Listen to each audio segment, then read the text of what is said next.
You think you know what she really believes until 3 simple questions reveal. She doesn't even know herself. Most men waste years arguing with women instead of using the 2,400-year-old strategy that Socrates perfected for exposing the contradictions we all carry without realizing it. Every person you meet is walking around with beliefs that contradict each other. And the genius of Socratic questioning is that it reveals these inconsistencies without creating enemies or destroying relationships. By the end of this video, you'll understand exactly how to use 3 specific questions to help anyone see their own contradictions clearly. And more importantly, you'll know when to use this power and when it will completely backfire and push people away from you forever. Most men think they need to win arguments by being right.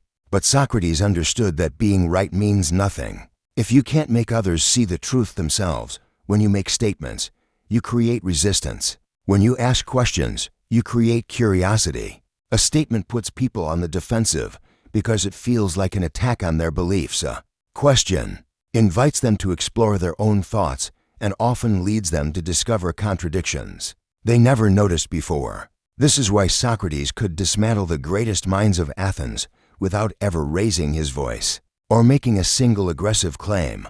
The genius of Socratic questioning lies in its subtlety. You're not telling someone they're wrong, you're helping them realize it themselves. When she says something that doesn't make sense, your instinct might be to point out the flaw directly, but direct confrontation triggers her ego and she'll double down on her position, even if she knows it's shaky. Instead, Socrates would ask a simple question that forces her to examine her own logic.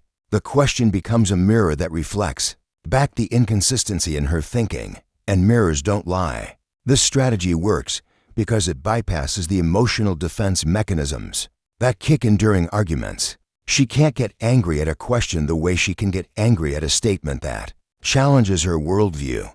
Questions feel neutral and non-threatening, even when they're designed to expose weak reasoning. Socrates knew that people convince themselves more effectively than others ever could. Your job isn't to change her mind, but to create the conditions where she changes it herself. The power of questions is that they make truth unavoidable without making you the enemy. Every person carries contradictory beliefs without realizing it. This is the human condition that Socrates spent his life exposing. We tell ourselves we value honesty while lying about small things daily. We claim to want genuine connection while playing games and wearing masks. Most people never examine these contradictions because doing so requires uncomfortable self-reflection. They live in what psychologists call cognitive dissonance, holding opposing ideas simultaneously and somehow making peace with the inconsistency. Socrates understood that these contradictions exist in everyone and that the right questions could bring them to the surface. The contradiction trap works because people rarely think through their beliefs systematically. They adopt ideas from different sources without checking if they fit together coherently. She might say she values independence while constantly seeking validation from others, or claim she wants a strong man while testing and undermining masculine energy at every turn. These contradictions don't make her a bad person, they make her human. But recognizing them gives you incredible insight into how her mind works and what drives her behavior beneath the surface. The key is understanding that contradictions reveal deeper truths about what someone actually values versus what they think they should value. When someone contradicts themselves, they're showing you the gap between their ideal self and their real self. Socrates knew that closing this gap was the path to wisdom and authentic living. Your job isn't to judge these contradictions, but to gently illuminate them through careful questioning. The first question is deceptively simple. You're just getting her to clearly state what she believes without any ambiguity or wiggle room. Most people speak in generalities and vague terms that allow them to backtrack later. When challenged, Socrates would never let someone get away with unclear statements because confusion is where contradictions hide. Your opening question should be something like, "So you believe that, or are you saying that?" followed by a direct restatement of her position. This forces her to either confirm what she said or clarify what she actually means. The beauty of this first question is that it feels completely innocent.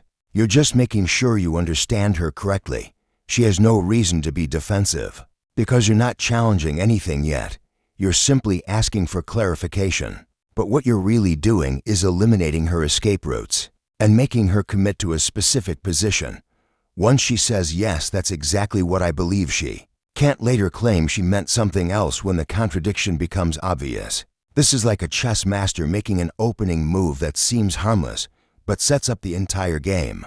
Pay attention to how confidently she states her position after your clarifying question. The more certain she seems, the more devastating the eventual contradiction will be. If she starts hedging or adding qualifiers, that's a sign she already senses potential problems with her logic. Socrates knew that confidence often masks uncertainty, and that people who speak most definitively about complex topics usually understand them least. The first question reveals whether you're dealing with genuine conviction or borrowed opinions. Now that she's committed to her position, the second question digs into her reasoning. This is where Socrates would ask, why do you believe that, or what makes you think that's true? Most people hold opinions without ever examining the foundation those opinions rest on. They believe things because they heard them somewhere, because they feel right, or because everyone else seems to believe them. But when forced to explain the logic behind their beliefs, the weakness often becomes apparent immediately. This question separates borrowed thoughts from genuine understanding. The second question is still non-threatening, because you're showing genuine interest in her perspective. You're not attacking her conclusion, but asking about her process. She might say something like, well, it's obvious, or everyone knows that, which are red flags that she's never actually thought it through. Or she might give you a circular argument where her reasoning just restates her original position in different words. Socrates encountered this constantly.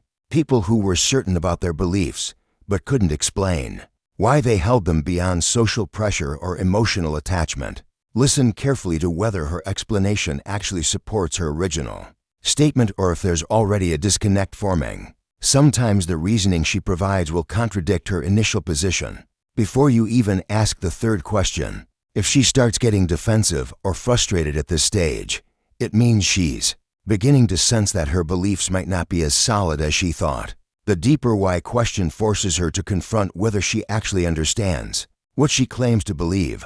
The third question is where Socrates would deliver the killing blow. This is where you ask about her actual behavior versus her stated beliefs. Something like, but didn't you just tell me last week that, or how does that explain why you always seem to? This question forces her to confront the gap between what she says she values and what her actions reveal she actually values. Actions don't lie. They show our true priorities stripped of all the self-deception and social posturing. Most people live completely different lives from the ones they describe when talking about their principles and values. This reality check question is devastating because it's undeniable. She can argue about philosophy or reasoning, but she can't argue about what she actually did. If she claims to value loyalty, but constantly talks behind her friends' backs, that contradiction is stark and obvious once illuminated. If she says she wants an honest relationship, but goes through your phone and creates drama over nothing, her actions reveal what she actually prioritizes. Socrates understood that behavior is the ultimate truth teller. Everything else is just words and self-justification. The power of this third question is that it connects abstract beliefs to concrete reality in a way that makes the contradiction impossible to ignore. She might try to rationalize or make excuses, but the facts speak for themselves. Watch how she responds. Some people will get angry and defensive while others will have a moment of genuine self-reflection. Either response tells you exactly who you're dealing with and whether she's capable of growth and honest self-examination. Traditional dating advice tells men to debate and argue their way to respect, but Socrates proved that questions are infinitely more powerful than statements.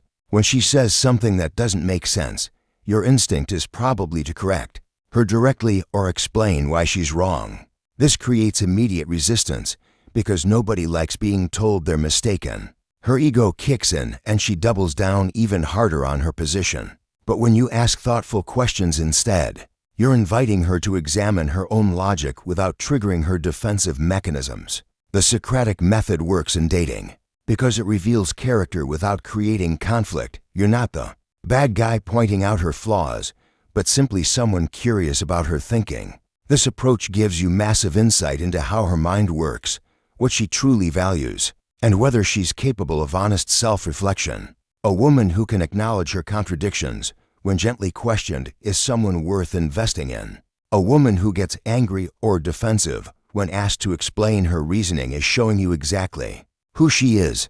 Socrates believed that the unexamined life isn't worth living. The same principle applies to relationships.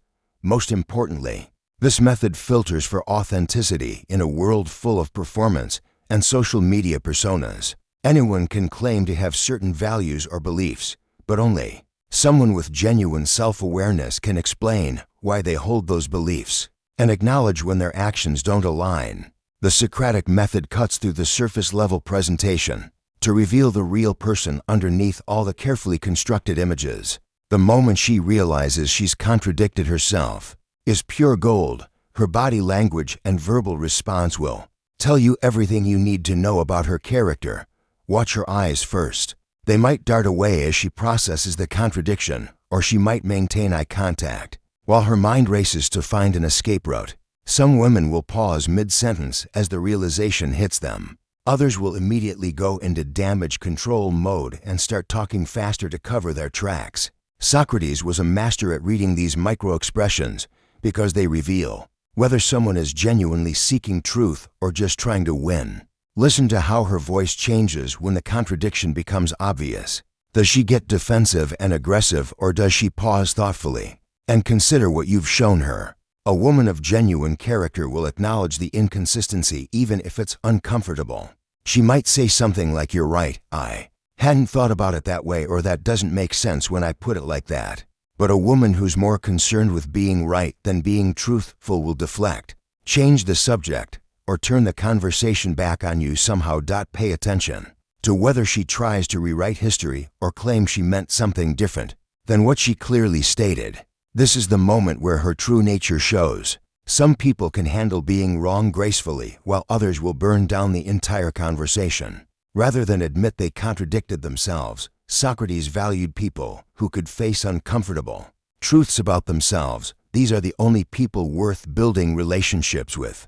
The moment after she realizes the contradiction is when your character gets tested. How you handle the situation determines whether you're using Socratic wisdom or just being a manipulative jerk. Socrates never used his questioning to humiliate people or make them feel stupid. His goal was always to help them discover truth and grow from it. If you gloat or act superior when she contradicts herself, you've completely missed the point and turned a moment of potential connection into a power game. The wise move is to acknowledge her honesty in facing the contradiction and move the conversation toward understanding rather than victory. Some women will get defensive even when you handle it perfectly. This tells you she's not ready for the kind of honest relationship that requires looking at uncomfortable truths. Others will appreciate that you cared enough to help her think through her beliefs more clearly. These are the women worth investing your time in. The goal isn't to prove you're smarter than her, but to see if she's capable of growth and self-reflection.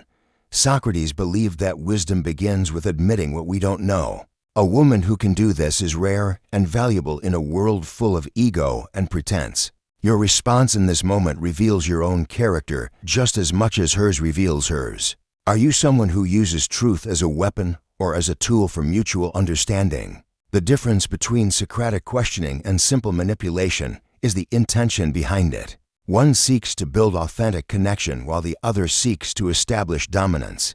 Choose wisely, because she's watching how you handle her vulnerability. The Socratic method isn't a universal hammer for every relationship nail. There are times when using it will backfire spectacularly and damage the connection you're trying to build. Never use this strategy when emotions are already running high or during serious conflicts. Questioning someone's logic when they're upset feels like an attack rather than genuine curiosity. If she's sharing something vulnerable or painful from her past, this is not the time to expose contradictions in her thinking. Socrates knew that timing and context matter. Wisdom includes knowing when to speak and when to listen. Avoid this approach with women who have serious insecurity issues or trauma backgrounds. They may interpret your questions as rejection or criticism even when delivered gently. Some people need emotional safety, and validation before they can handle having their beliefs examined. Pushing too hard too fast can trigger defense mechanisms that shut down all meaningful communication. Also, be careful using this method early in dating. She needs to trust your intentions before she'll be open to this kind of intellectual intimacy. Building rapport and connection should come before challenging her worldview. The biggest mistake is using Socratic questioning to win arguments or prove you're right. This turns philosophy into a weapon rather than a tool for understanding. If you find yourself enjoying the moment when she contradicts herself, you're probably using this strategy for the wrong reasons. Socrates was genuinely curious about truth and human nature. If you're just trying to establish intellectual dominance, you've missed the entire point of his teaching. The ultimate goal of Socratic questioning isn't to expose contradictions for their own sake. It's to build relationships based on truth rather than comfortable illusions. Most modern relationships are built on mutual deception where both people pretend to be someone. They're not to avoid conflict or judgment, but Socrates understood that authentic connection only happens when people can be honest about their flaws, contradictions, and areas of confusion. When you help someone see their own inconsistencies with compassion rather than judgment, you're offering them the gift of self-awareness that most people never receive. Real intimacy requires the courage to be seen fully. This includes the parts of ourselves that don't make logical sense or fit together perfectly. A woman who can acknowledge her contradictions and work to understand them is someone capable of genuine growth and partnership. She's not trying to maintain a perfect image, but is willing to examine her beliefs and behaviors honestly. This kind of intellectual and emotional honesty creates the foundation for relationships that go deeper than surface-level attraction or convenience. The Socratic method, when used with love and genuine curiosity, becomes a tool for mutual discovery rather than one-sided interrogation. You're not trying to fix her or prove your superiority. You're both committed to understanding truth together even when it's uncomfortable. Socrates believed that the examined life was the only one worth living. Sharing that examination with someone else creates a bond that shallow relationships can never match. This is how philosophy becomes practical wisdom in the real world of love and connection. Have you ever considered that the deepest connections in your life came not from agreeing with someone, but from honestly exploring your differences together? Subscribe if you want to learn more about using ancient philosophy to build authentic relationships in the modern world.